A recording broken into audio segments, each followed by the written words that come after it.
창조론과 진화론 가지고 논쟁을 하는데, 진화론자가 막 이렇게 1, 2, 3, 4, 5 설명해주면 창조자 듣고 있어. 근데 이제 막 설명하다 보면 자기가 쭉 이야기하는 거 다 까먹어버렸어요. 이제. 걷어가지고 가만히 듣고 있다 갑자기 이거는 하고 딱 묻는다. 그럼 자기가 설명 다 까먹어버린다고. 그래서 잘 대답을 못해. 그럼 그 말 못하잖아. 이런 식으로 나오는 거야. 그러니까 기가 막힌다고. 이런 식으로 이제 돌려치기를 하면 안 된다. 이거 사회적으로 약속을 해야 돼. 이런 짓 하기 없기. 근데 대부분 논쟁하는 거 보면 이런 식으로 얘기합니다. 그러니까 논쟁에 대해서 기본적으로 룰을 만들어야 된다.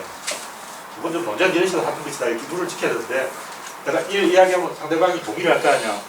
다시 재론하기 없기. 이거 두 번 이야기 끊으면 놈 죽여야 돼. 너 나가! 쫓아버려야 돼. 대부분 뭐, 거기 끄떡끄떡 해놓고 3, 4, 5로 갔더니 다시 이걸 끌고 나와. 그래서, 또 천안함 관련 논쟁이 다 입증된 건데, 입증될 때 가만히 있다가 비해와서 또 그러고. 그래서, 이 룰에 대해서 기본적 합의가 됐는데, 합의됐건 안 받건, 안 됐건, 이 고수들은 자기 마음 안에 룰이 있기 때문에, 딱 보면 저 사람이 헛된 소리를 한다는 걸 다 안다는 거죠. 그 룰이 뭐냐면, 이런 어떤 조절 장치가 있어야 된다. 그 어떤 이야기 하는데 그 이야기 안에 조절 장치가 없으면 그건 보나마나 그당이다. 맞는 얘기는 다 조절 장치가 있다. 왜 그러냐? 맨 위에 에너지가 있고, 이 에너지는 유체의 형태를 가지고 있기 때문에 조절되지 않고는 어떤 사건이 생길 수가 없어. 반드시 조절 장치가 있다. 근데 유체가 아닌 고체라도 어떤 남자와 여자라면 이 남자와 여자가 연애하는 기간, 이게 제일 이 연애하는 기간에는 남편 아내 이런 포지션이 안 정해져 있어. 그렇게 정해져 있지 않은 게 유체이성 기잖아. 이미 그 유체이성 질은 다 있다. 근데 보통 우리는 남편 아내 이런 식으로 역할이 정해져 있는 상태에서 이야기를 시작한다고. 근데 이건 입자라는 거야. 보통 여기서부터 이야기 시작하는 거야. 이건 생략. 근데 드라마에 연애하는 과정 빼고는 어떻게 드라마가 되냐고. 모든 드라마는 그 연애 이야기 아니야. 연애하는 과정을 빼면 안 된다. 이걸 빼면 안 된다. 근데 왜 이걸 빼냐 하면 여기 이름이 없어. 그 말을 하려고 해도 말할 수가 없어. 남편, 아내 이건 이름이 있어. 근데 연애 과정에서는 그냥 어떤 사람이지. 구체적으로 그 사람 뭐야? 그럼 몰라 그런다고. 그냥 아는 사람이지 뭐. 구체적으로 그 사람이 나하고 무슨 관계라고 말을 할 수가 없다는 거지. 그래서 이름이 없기 때문에 이 부분을 사람들이 이야기 안 하고 하는 거야. 대부분 보면 사람들이 이 언어의 함정에 빠져 있어. 이 언어의 함정을 알아야 된다. 그래서 결국 사람들은 말할 수 있는 것을 말한다는 거지. 그래서 말할 수 없는 것을 말하려고 해야 된다. 그래서 구조론의 질 개념이 말할 수 없는 것, 바로 그걸 이야기하는 것이다. 그게 뭐냐? 구조를 뼈답시다. 근데 이 뼈라고 이야기하는 거 사실은 구체라고. 뼈는 딱딱한 건데 사실은 구조는 물렁한 거라는 거지. 이 얘기는 뼈라고 이야기하는 사람들이 자꾸 딱딱한 걸 생각하는 것 같아. 구조는 물렁한 거라고. 밀가루 반죽이라고 생각하는데 밀가루 반죽할 때는 물렁한데 그걸 이제 뜨거운 물에 담궈서 건지면 만두가 됐을 때 좀 딱딱해졌다고. 익었어. 익어야 딱딱해진다고. 그러니까 질은 아직 익기 전 물렁한 상태라는 거죠.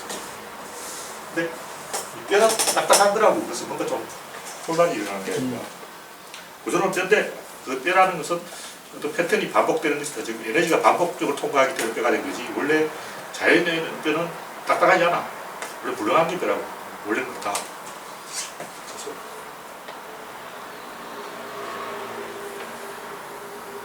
이 정치에 대해서 이걸 이야기하려면 정치에 대해서는 상황의 통제가 뼈라고. 뼈가 아니면 뭐냐 살인데 살은 이념이지. 정치가 어떻게 굴러가냐는 어떻게 이 인간들을 통제할 것인가 이걸 먼저 제기해야 됩니다. 백번 선생이 그 일본인을 때려 죽일 때 모르는 사람들 다 이 장터에 그 수십 명의 그 행인들이 주막집에 묵고 있는데 그 일본인이 나타나는데 내가 이 일본을 때려 죽일 것인데 거기 있는 많은 조선 사람들은 백번이 그냥 강도인지 저 일본이 돈을 훔치려고 때려 죽이는 건지 모른단 말이에요. 그 이제 사람들을 모아놓고 내가 지금 독립지사인데 저 일본인데 저 가치민도 죽여야 되는데 이렇게 연설할 수 없잖아. 그걸 누가 믿냐고. 그래서 김구 선생이 꾀를 내서 나는 초능력자다. 나는 밥 7상을 먹고 하루에 800리를 가야 된다. 그 주막 주인한테 밥 7상을 달라고 했어. 그래서 이제 먹는 척하고 이 큰 양푼에다가 밥을 다 부어가지고 이렇게 7그릇을 안 먹었다는 것을 감췄어. 그래서 큰 양푼에다 밥을 다 말아버린 거지. 그래서 7상을 먹은 척하고 이제 2인인 척하고 사람들이 수근수근하는 게 저 양반 2인이래. 그 당시 초능력자는 2인이라 그러는데 이상한 사람이라는 거지. 그래서 막 수근수근할 때 다 모든 사람 자기를 보게 한 거지 그걸로. 그래서 다른 사람들이 밥 먹으면서 눈치를 보는 거야. 지금 밥 7상을 다 먹는데. 그래서 보고 있는데 갑자기 2단 접착이 날아서 그 일본인을 때려 죽이거든. 이미 이제 거기 있는 사람들은 저 사람이 2인이라고 막 수근수근하는 분위기였기 때문에 그 백범이 그렇게 하고 있을 때 아무도 못 말린 거지. 그렇게 이제 어떤 상황을 어떻게 통제할 것인가, 이것이 가장 중요한 문제라는 거죠. 근데 보수 꼴통들은 이걸 본능적으로 알아. 근데 진보들은 상황을 통제할 생각을 안 해. 그냥 개판이 돼. 통제가 안 돼. 근데 우리가 생각하면 상황을 통제하는 게 보수고 이상을 추구하는 건 진보다 이렇게 생각하지만 그거는 보수 진보들이 상황을 통제할 능력이 없어서 그런 거고 원래 보수들이 상황을 통제하기 위해서는 방법이 다 이 진보에서 나오거든. 그러니까 그 히틀러들이 쓰는 나치 깃발이라든가 완장, 행진 이게 다 진보 쪽그 좌파들이 쓰는 걸 히틀러가 뺏겨먹은 거지. 그래서 진보도 상황을 통제하는 뼈를 중요시한다는 거지. 그러니까 진보는 살만 중요하고 뼈가 안 중요하다는 것은 자기들이 몰라서 현장 감각이 없어져서 상황을 통제할 자신이 없으니까 그런 거고, 진보도 보수 떠나서 상황을 통제하는 게 먼저다. 이 뼈가 먼저다. 그래서 항상 먼저 하늘을 어떻게 장악할 것인가 이것부터 먼저 생각해놓고 그 다음에 사람들이 이끌어요. 이런 부분은 거의 생존 본능이기 때문에 말로 하면 안 되고 그 본능을 자극하는 행동을 해요. 이게 히틀러가 써먹은 레벤스라운 것은 독일 게르만족의 생존 영역 이런 거는 사람들이 잘 반응하는 거예요. 그래서 이 진보도 그런 걸 좀 공부를 해서 어떻게 이 한국인들을 생존 본능을 끌어낼 것인가 이걸 이렇게 흔들어 놓고 격동시켜 놓고 김구 선생처럼 이렇게 판을 한번 뒤져 놓고 그 다음에 이제 방향 제시를 해요. 처음부터 방향부터 제시하면 사람들이 딴 데 보고 있어. 그러니까 자기를 주목하게 만들어야 돼. 주목해놓고 이쪽으로 가자 이래야지. 다 딴 데 보고 있는데 이쪽으로 가자 그러면 아무도 안 따라오지. 이것이 구조론의 수순이다. 그래서 이제 이게 뭐냐? 결국 이야기하는 게 에너지가 지나간 통로다. 사람 같은 때가 에너지가 지나간 통로다. 필이라면, 필가 있다면 구멍들이 있다고. 갈대이 폭발이 있다고 몰랐어요. 그럼 요 필이 구멍들이 에너지가 지나간 통로다. 또 그러니까 사람이 에너지가 지나간 통로라는 것은 이 뼈라는 것은 이 중력, 지구의 중력이 통과하는 것은 뼈인데 음식이 항문으로 통과하는 것도 이것도 뼈라는 거지. 그러니까 사람이 있다면 에너지가 두 가지가 있다고. 하나는 중력과 같은 힘, 이게 그냥 뼈야.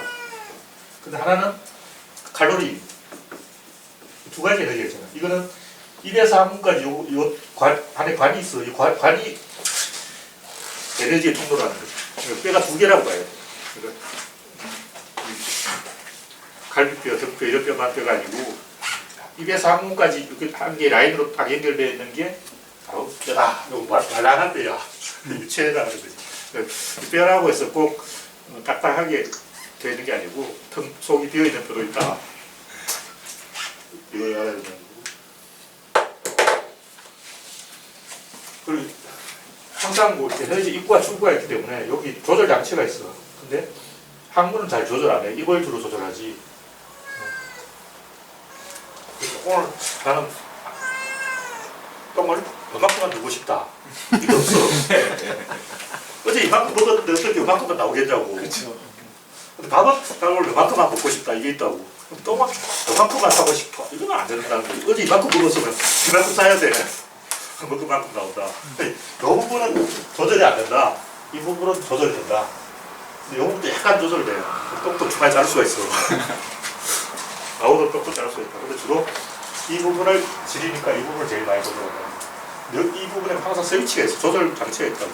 그래서 조절 장치가 없다고 말하는 사람은 무조건 그 사람은 꽝이다. 모르는 사람이다. 그래서 또 자기가 프로야구에 좀 아는 사람이라면 어떻게 하면 되지? 아, 쟤는 안 돼. 이런 식으로 말하는 감독들은 걔는 좀 모르는 사람이야. 아, 쟤는 여기를 만져주면 돼. 고수들은 딱 보면 안다고. 쟤들은 어디가 문제가 있으면 거의 대부분 밸런스라. 내가 봤을 때 권투도 그렇고 뭐 모든 스포츠 그리고 피아노 뭐 이런 까지 몸을 쓰는 건 다 밸런스가 중요해요. 그 밸런스를 조절하면 돼. 근데 그런 밸런스를 모르는 사람은 그 분야의 전문가가 아니라 모르는 사람이다. 좀 대화를 딱 해보고 좀 단정적으로 말하는 사람은 그래, 조절을 하면 된다 이런 식으로 생각 안 하고 저 사람 뭐 종북이라서 안 된다 이런 식으로 단정적으로 이야기하는 사람은 무시가 사람이다. 뭔가를 그 분야에 대해서 자기 분야를 잘 모르는 사람이다. 어느 분야든 자기 분야에 대해서 대가가 되면 조절 장치를 알아. 자동차라도 좀 운전하는데 그 맞은편에서 오는 차가 잘못했을 수도 있지만 그래도 나는 피할 수가 있거든. 전방주시 의무가 있다. 근데 이런 개념이 없는 사람은 무조건 네가 잘못했잖아 이런 식으로 한다. 그러니까 네가 신호 위반을 했으니까 난 죄 없다 이런 식으로 하거든. 근데 법률적으로 보면 상대방이 99% 잘못해도 자기도 잘못이 있는 거예요. 그래도 난 피할 수가 있다. 안전운전을 하면, 방어운전을 하면 상대방이 잘못 운전을 해도 나도 내가 그걸 피해가 가야 된다. 그래서 항상 이 조절 장치를 염두에 두고 이야기하는 사람이 뭔가를 아는 분야의 고수다.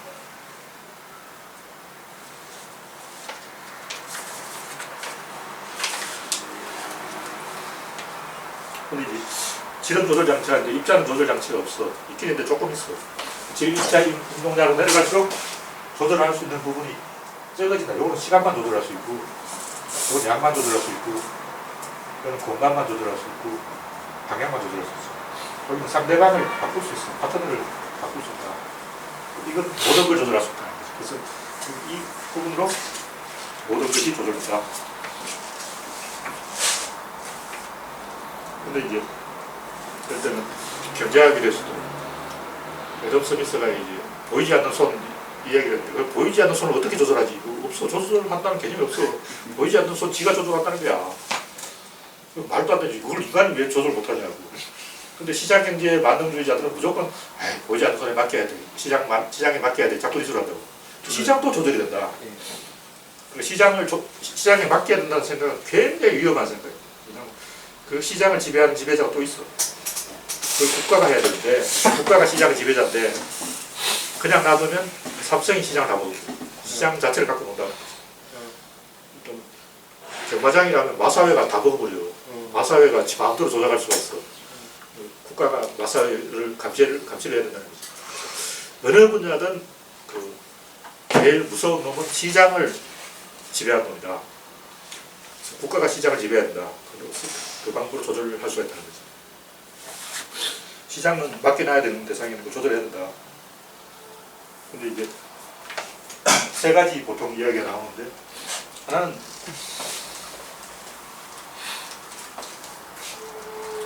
물이 홍수가 나서 물이 오면 뚝을 막아야 된다. 이건 홍수 오는 힘에 대항을 해야 된다는 거지.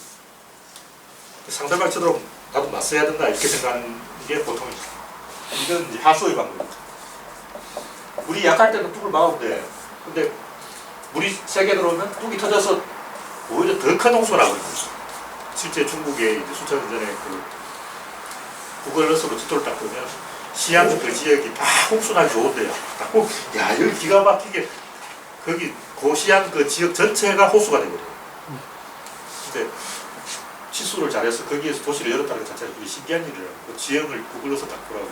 야 여기가 약간 동정호 이야기 나오는데 완전 동정호야. 거기 막혀버리면 동정호가 돼버려요. 근데 처음에는 이렇게 뚝을 쌓았다가 뚝이 터져서 더 큰 물난리가 나서 다 죽었어. 근데 이제 두 번째 나오는 이야기는 자연에 맡기자. 또 이제 이런 얘기는 귀농하는 분이 많이 이야기하는데 나는 농사를 전혀 안 짓는 방법으로 농사를 짓겠어 다 망했어요. 그 잡초들은 거의 씨앗만 퍼뜨릴 생각을 하고 있어. 근데 곡식은 살을 찌우려 곡식 분리하지. 잡초들은 오직 씨앗을 요만큼 조그맣게 만들어서 씨앗을 나는 100만 개 퍼뜨리겠다 이런데 곡식은 한 100개를 이렇게 굵게 만들겠다 이런 전략을 갖고 있기 때문에 무조건 잡초가 이긴다고. 그래서 자연에 맡기면 자연적으로 해결해 주긴 하는데 그거는 인구를 줄이는 거야. 자연이 이 홍수를 막는 방법은 여기 100명만 살아. 딱 100명만 살면 돼. 자연은 자연스럽게 해결해줘. 그런데 인구를 줄여서 해결해. 그래서 자연에 맡기면 안 된다. 근데 마지막에 이제 우임금의 치수가 나오는데 좀 강물이 이렇게 돌아가. 여기 보면 여기 씨앗이 있어. 근데 강물이 저 어디 티베트에서 와. 이 인구로 와서 돌아서 이렇게 나가는데 여기 운하를 빠지면 물이 중간에 새 나간다고. 그러면 이쪽으로 홍수가 안 날 거야. 그래서 쭉 살 필요가 없다는 거지. 이쪽으로 운하를 파면 된다는 거지. 그래서 치수를 성공했다. 그래서 중국에서는 그 이후 이런 식으로 치수를 해서 제비본드가 굉장히 그 씨앗 외우고 대체로 이런 식으로 치수를 잘한대요. 이게 산맥이 이렇게 있는데 여기 완전히 평야고 여기서 갑자기 확 물이 터져 나온다고. 그럼 어떻게 되냐면 이 부분에 산과 평야가 만나는 부분에 엄청나게 이렇게 폭이 4km, 8km 넓어져 버리거든. 그래서 인도 같은 데 보면 히말라야가 이렇게 쭉 있는데 여기 굵은 선이 이렇게 막 꺼져 있어. 그 선이 이게 보면 한 4km 정도 되는데 그게 다 황무지가 되어 있다. 홍수가 히말라야 산에서 이렇게 확 썰고 내려가고 있어. 근데 방글라데시가 아직 이거 해결을 못하고 있어. 근데 스페인도 그렇더라고. 스페인 지도를 이탈리아도 그래. 이탈리아 지도를 보니까 이탈리아 그 밑에 시시리 옆에 여기 있는데 여기 막 이렇게 굵은 줄이 꺼져 있는 거야. 이 지도를 확대해서 보니까 새끼들 아직 치수를 안 했어. 산에서 그냥 물이 혹 쏟아져가지고 이렇게 막 폭이 2km 정도로 쓸고 가버리는 거야. 바닷가까지. 뭐하고 이탈리아 사람들.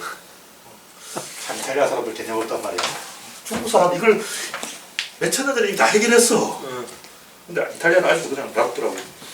그래서 이 세 가지 방법이 있는데 이거는 이제 대칭 방법은 맞서는 방법 이원론이고 자연주의 이 방법은 다원론이야. 근데 보통 이원론자와 다원론자의 싸움이라고. 그래서 이제 우파 꼴통들은 이원론으로 하고 아군 흑백론으로 패죽이자 이러고 진보들은 전부 다원주의로 그냥 내버려둬 이래가지고 그냥 이렇게 다원주의로 하면 무기력해져 버린다고. 그냥 가만 놔두면 저절로 해결돼. 저절로 해결이 안 돼. 교육 문제라든가 이런 거 보면 우파들은 공부 못하는 놈 패야 돼! 막 이런 식으로 나가고 진보는 그냥 내버려둬. 그냥 놔두면 지들이 알아서 공부하는 거야. 그런데 이놈 이겨. 꼴통 이긴다고. 참교육 이런 거 맨날 욕먹어. 학부모들 입장에서는 이 다원주의나 보다는 차라리 이원론이 낫다는 거지. 다원론보다. 그럼 구조론의 방법은 뭐냐면 이론론이라는 것은 이 힘을 이용하되 이 물하고 같이 가야 된다는 거지. 물이 이쪽으로 가는데 이쪽에 맞은편에서 하면 절대로 안 돼. 물이 이쪽으로 가면 자기도 이쪽으로 가야 돼. 이쪽으로 타고 가면서 또 그래야 된다.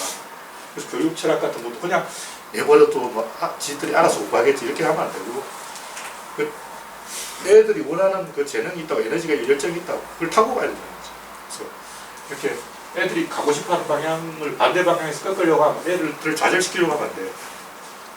애들이 가고자 하는 방향을 가면서 더 이 방향을 살짝 틀어줘 버리기 때문에 그래서 애들이 놀고 싶어하면 그래 보스카우트로 놀자 하면서 야생으로 들어가고 생존 훈련을 시킨다거나 이런 식으로 애들이 원하는 걸 하면서 살짝 틀어주는 거예요. 그냥 놔두면 안 돼요. 그냥 애들이 산에 가서 놀자 하면 다 진짜 놀고 스케줄 잡고 있고 막 공부 안 한다고. 그러니까 애들이 원하는 걸 하면서도 살짝살짝 방향을 틀어주는 것이 이 이론론의 방법이다.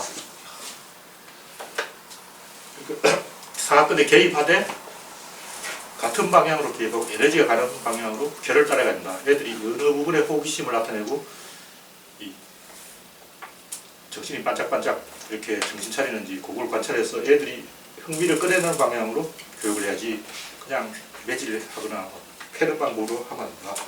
그냥 풀어놔도 안 된다. 그래서 구조론의 방법은 이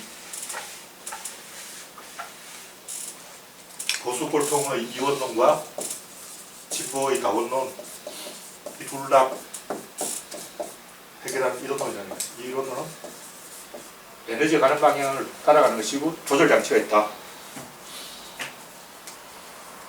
이 방법은 프로의 방법이 시스템의 방법이고 팀플레이를 하는 방법이죠. 이거는 부모가 자식을 가르치듯이 그냥 일방적으로 주입하는 방법이고 이것도 조금 높죠. 이 방법은 초등학교 공부 못하는 애들이 잡아다 놓고 적어도 한글하고 우단을 해야 돼요. 네가 막 못하는 이름을 써야 돼 이래가지고 진짜 못하는 애들 방법이고 요거는 이제 청년들이 그 다양한 경험을 해서 그 인생의 견문을 넓히는 방법이고 여기는 이제 철저하게 프로의 방법인데 미국 메이저리그를 하면 요거는 이제 중고딩 야구 요거는 마이너리그 요거는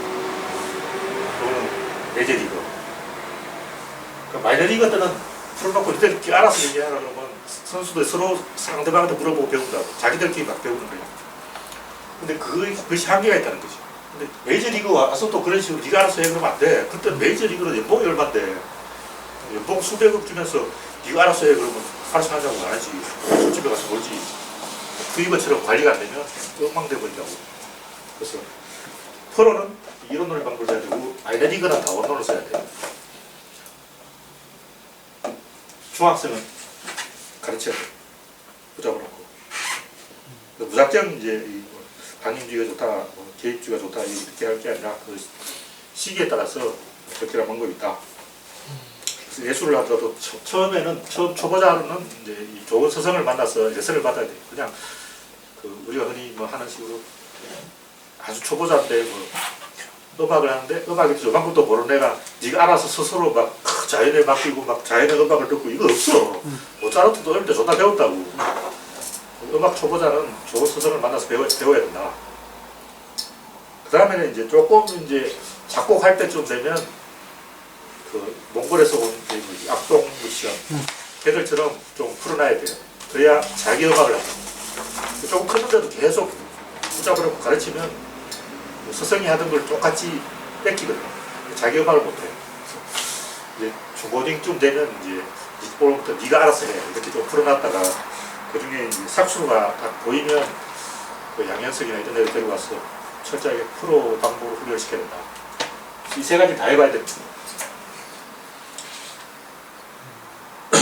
근데 너무 못하는 애들을 그런데 이수만천 SF 같이 이렇게 데려와서 시키면 요 부분이 없어져 버려도 보고만 해도 로봇가 돼가지고 귀여운 척만 하고 창의적인 음악을 못해요. 요 부분도 조금 해야 되는데 프로가 되면 이걸 해야 된다. 그때는 철저하게 팀플레이를 해야지 자기 혼자 떨면 안 돼요. 그래서 마이클 잭슨도 이게 안 돼요. 프로가 안 돼가서 이 부분에 너무 오래 있어가지고 망가진 거라고. 관리해줄 사람이 없어. 누가 마이클 잭슨 관리하겠냐고. 마이클 잭슨 따라다니는 애들 다 뛰라는 사람들만 있어. 좀 상태가 안 좋은 사람들 따라다니고. 그래서 최고의 팀을 못 만들었다. 마이클 잭슨은.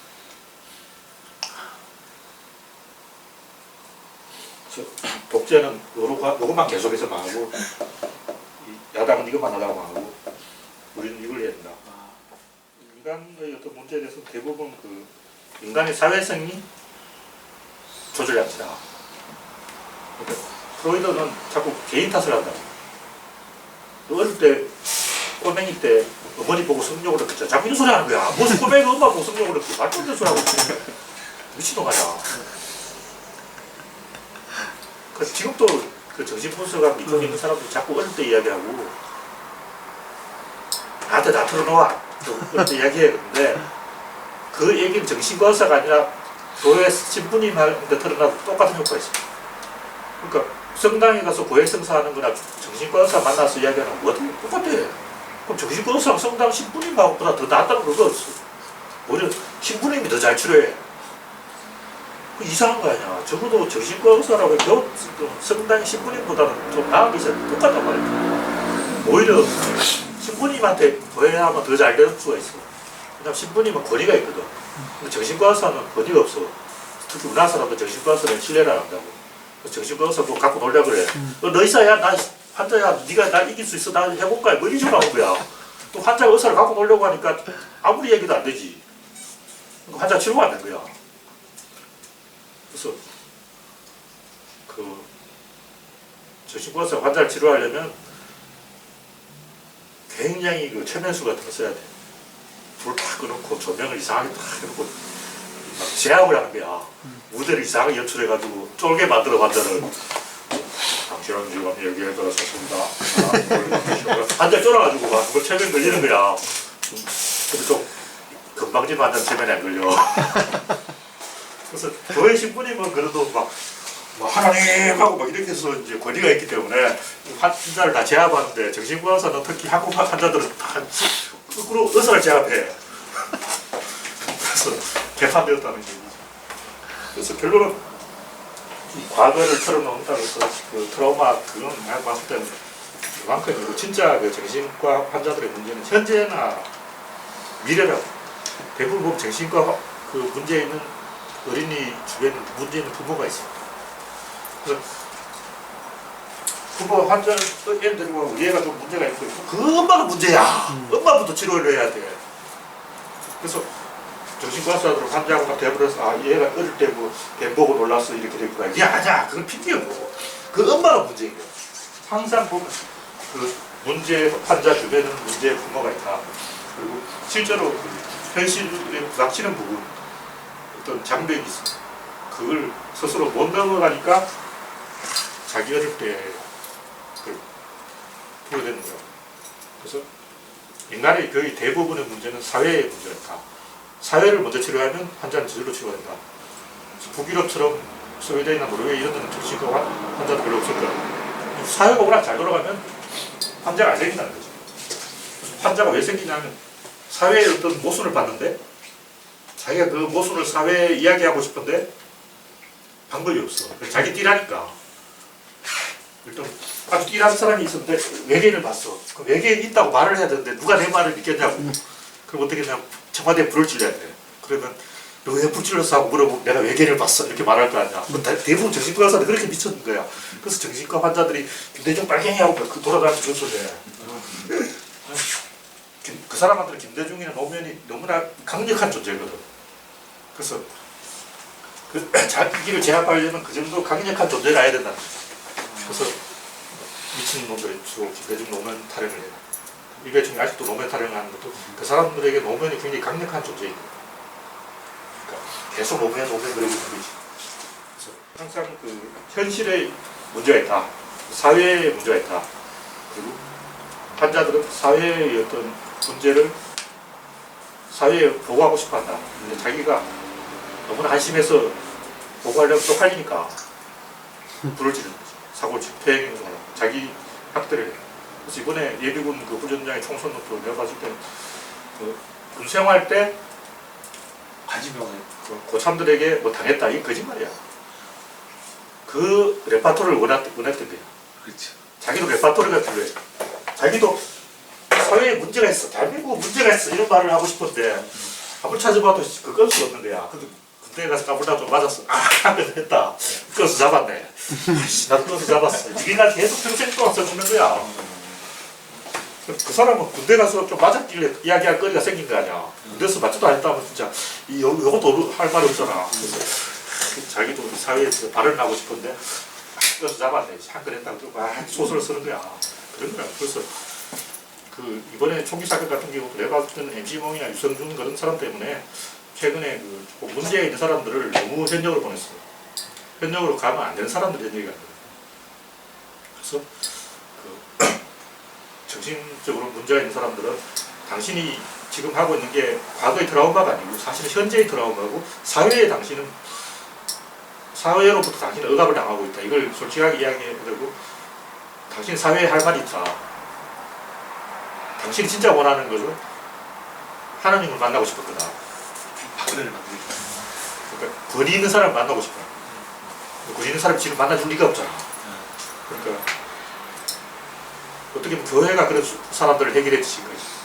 그 사람 교회에 보내면 돼. 교회 가서 하나님 만나서 이제 해결되는 거야. 그래서 저는 정신과 환자들이 교회도 잘 안 가는 것 같아. 이미 교회에 많이 가 있어. 이미 교회에 모여가지고 막 난리 친다. 지금 교회가 거의 망했어요. 그래서 이 푸틴은 이제 재벌 올리가르히라고 우리는 재벌들을 통제할 때 직통전화를 다 만들어줘. 그럼 다 제약이 돼. 마찬가지로 클린턴은 공화당 국회의원한테 다 전화를 걸어. 누구든지 나하고 직통으로 전화를 할 수 있다. 이렇게 하니까 다 제약이 되는데 노무현 대통령은 독대를 안 했어. 근데 어떻게 보면 민주적인 방법은 아니거든. 독대는 제왕적인 방법이라고. 근데 독대를 못하면 국회의원도 불안해져. 국회의원은 초딩이야, 초딩. 그 사람도 정신 상태는 길거리 아저씨보다 못해. 우리 국회의원들이 훌륭한 사람이라고 착각하는데 아주 뛰란 사람들이야. 그래서 노무현 대통령하고 독대를 못한다는 것은 그 사람들은 굉장히 불안한 거야. 설렁탕면 이야기가 별게 아니고 독대해달라는 얘기. 그러면 이제 자기가 하고 싶은 말 공천 보장해 주겠습니까? 뭐 이런 말을 하고 싶겠지. 근데 노무현 대통령이 그런 그 사람들의 불안 심리, 그 사람들이 별 수 없는 인간이고 허약한 존재고 겁쟁이라는 걸 모르는 거야. 나보고 국회의원들끼리 겁쟁이라고. 겁이 많아. 그래서 지금 문재인 괴롭히는 그 주정룡이나 뭐 이런 사람들도 불안해서 그래요. 그래서 그 사람의 불안을 덜어주기 위해서는 직통을 아이를 익혀서 된다. 직접 대화를 해야 돼. 지도자들은 항상 그 자기 부하들을 간접으로 만나면 안 돼. 박근혜처럼 상실을 시켜서 이렇게 한 다리 건너서 만나면 안 돼. 직접 다 만나줘야 돼. 만나는 척이라도 해야 돼. 그래서 사장들이 직원들 생일 다 파악해가지고 생일에 딱 그 메일을 보내준다고. 사실 비서가 다 하지. 그럼 사람들, 직원들, 아, 사장님 내 생일 챙겨주다. 막 감동해가지고. 그 일본 재벌이 그런 걸 잘해. 일본 재벌 사장들은 그 회사의 제일 형편없는 이름 없는 하찮은 직원들에게 막 등을 두드려주면서 당신 오늘 생일이지 그러고 막 생일 선물 주고 이걸 막 요란하게. 그럼 다른 직원들이 막 감동해서 우리 사장님은 직원들이 다 까먹고. 내가 봤을 때 그 사람은 기억력이 좋아서 직원들 얼굴 이름 다 기억하는 거야. 일본에 그런 유명한 사장이 있어. 직원들 이름 얼굴 다 기억하는 사람인데 나는 그 안면치기 때문에 얼굴 기억 못해. 나 어제 뭐 사고 가보러. 그래서 직통으로 그 신과 해결된다고 하면 사람들이 다 좋아하는. 그게 인간의 본능이라는 사회에서. 그래서 그 내가 신과 1대1 이런 걸 강조하는 것도 이 직통으로 세상의 중심과 연결되어 있다 이런 생각을 해야 사람이 많이 편안해진다. 만약 자기만 왕따되어 있다 이렇게 생각하면 불안해져서 꼭 사고를 치게 돼. 오줌을 싸고 과거 같은 데서는 이유 없이 오줌 싸는 애가 있어. 불안해서 너 멀쩡한 데도 똑똑한 데고 머리도 좋은데 왜 오줌 싸냐고. 나도 왜 내가 오줌 쌀지 잘 몰라. 자기도 모르게 잠재의식 무의식 상황에서 내가 버려졌을지 모른다는 불안감이 있다. 그래서 이걸 굉장히 과학적으로 얘기를 해야 되지. 단순히 그 입양을 한다고 쳤을 때 나는 그 입양을 한 양부모들을 3개월간 교육을 시켜야 된다고. 친부모가 아니면 어떻게든 리피시가 나. 나는 입양 양자지만 그래도 사랑하겠어. 이게 자기도 모르게 들킨다고. 그리고 그 아들은 그걸 금방 알아본다는 거니까 이 친부모가 아니구나. 본능적으로 알아채우고 거리를 둔다는 거. 그걸 해결할 방법이 있다. 그러나 교육을 받아야 된다. 그냥 진정한 나의 진정성을 알아주겠지 이거 아니야. 테크닉이 있어야 되는 거지. 그냥 진정성만 가지고 다 해결하는 건 굉장히 위험한 생각이다. 그래서 뭐 국가라면 경제 성장을 하든지 축제를 하든지 뿌락거리를 하든지 스포츠를 하든지 이렇게 한 방향으로 몰아가면 사람들이 그런 정신적 문제가 다 해결이 돼요. 근데 지금 대한민국이 어디로 가고 있는지 잘 모르겠다 그러면 다 정신병자가 돼서 일배충이 되는 거예요. 일배충들도 지금 대한민국이 어디로 가는지 몰라서 불안해지잖아요. 근데 이제 지식인들은 해외여행도 많이 하고 그러니까 대한민국이 어디로 가는지 대충 알지. 그 불안을 안 느낀다고.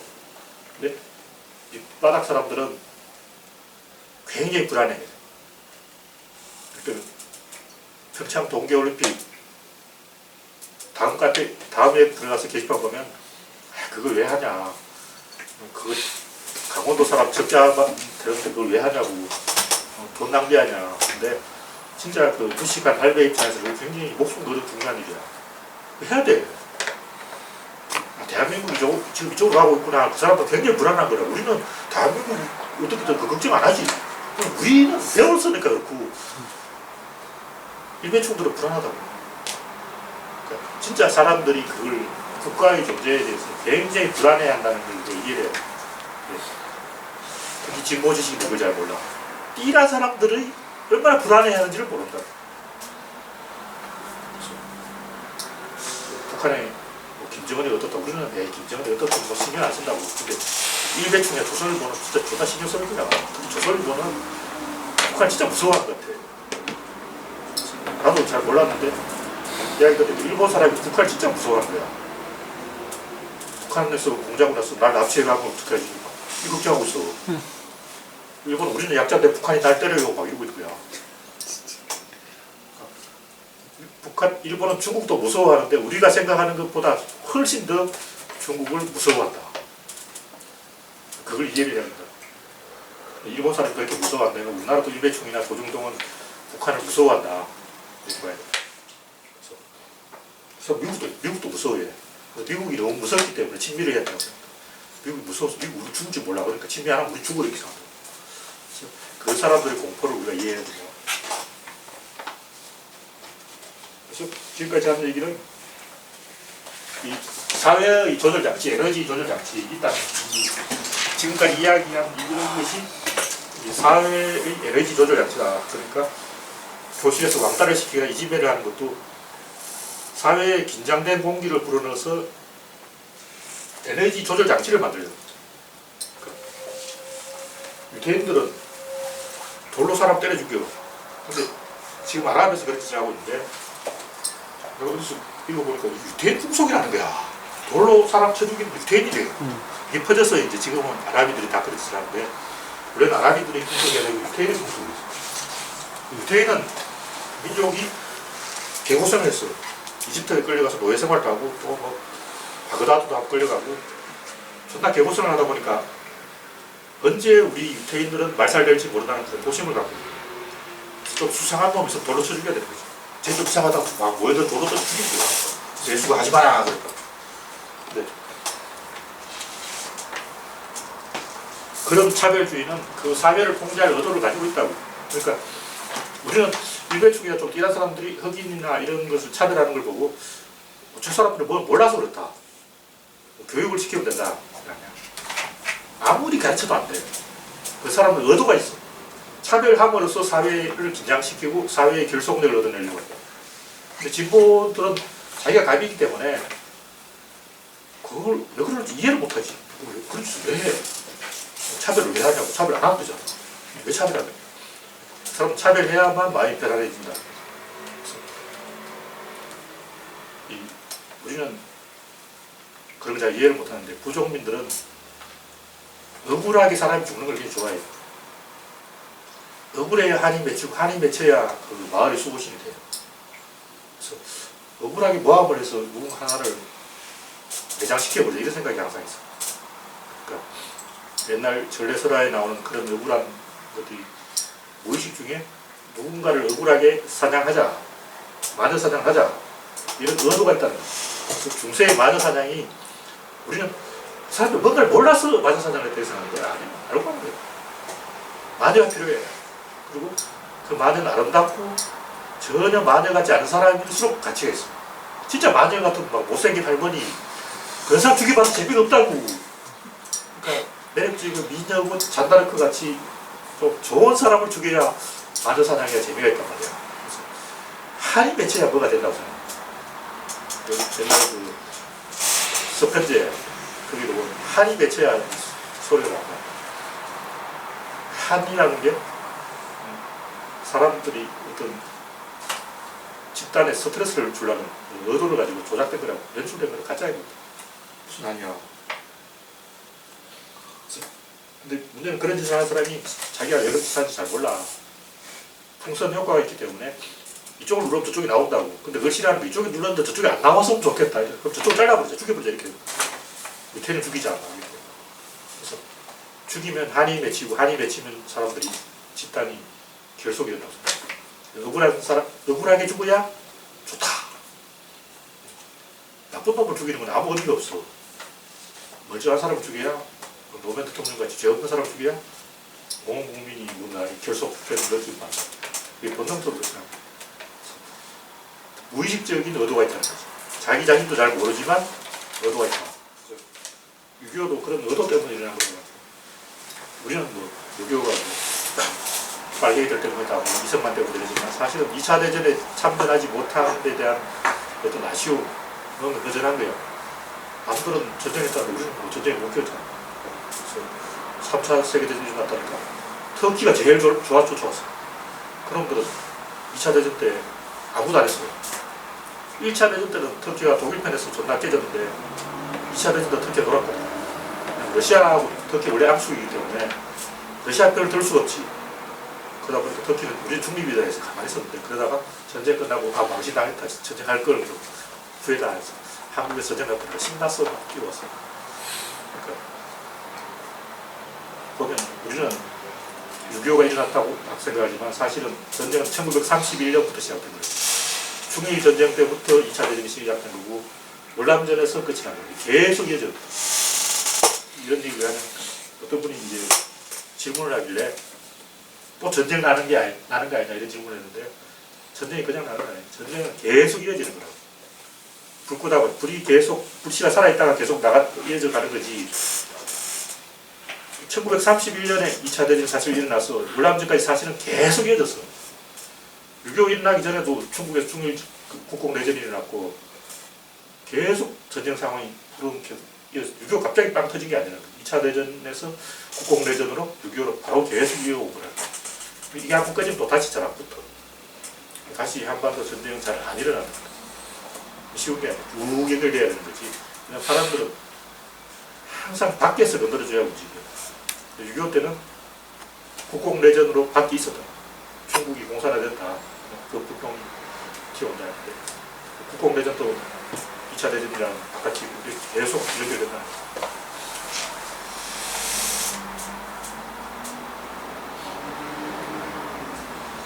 어떻게 보면 그 러일 전쟁 그때부터 전쟁이 가만 보면 일본만 다시 시작했어요.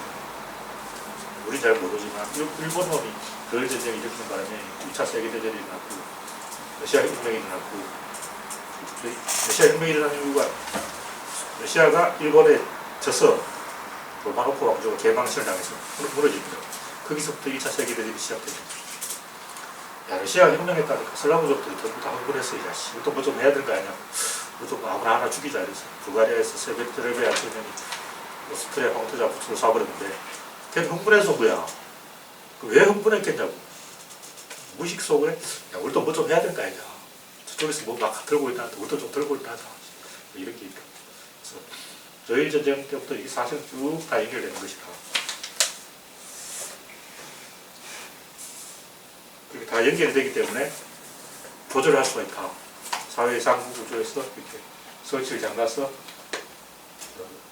해결할 수가 있다. 그래서 지금 우리나라 정치의 남역사회가 이런 것도 사실 다 해결할 수가 있고 답이 나오는 문제. 이상 여기까지.